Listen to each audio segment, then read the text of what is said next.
حضرت علی رضی اللہ تعالیٰ عنہ نے فرمایا، صرف دو لوگ مقدر والے ہوتے ہیں، ایک وہ جنہیں وفادار دوست ملتا ہے، اور دوسرا وہ جن کے پاس ماں کی دعائیں ہوتی ہیں۔ اللہ آزماتا ہے اس چیز سے جو تمہیں بہت پیاری ہوتی ہے، تاکہ اس چیز کے ملنے کی تڑپ تمہیں اللہ سے ملا دے۔ بیمار وہ نہیں جو بستر پر پڑا ہے، اصل بیمار تو وہ ہے جو اپنی آخرت سے بے خبر ہے۔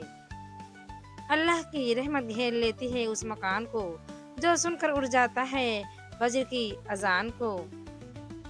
ہم لوگ بھی کتنے عجیب ہیں، نشانیوں کو محفوظ رکھتے ہیں اور لوگوں کو کھو دیتے ہیں۔ دکھوں اور غموں سے مت گھبرایا کریں، یہ نبیوں اور ایمان والوں کی میراث ہے۔ تعلق رکھنا کوئی کمال نہیں، تعلق نبھانا بہت بڑا کمال ہوتا ہے۔ وقت نکال کر مجھے پڑھ لیا کرو، میرے پاس آپ کی ساری مشکلات کا حل ہے جو کسی اور کے پاس نہیں۔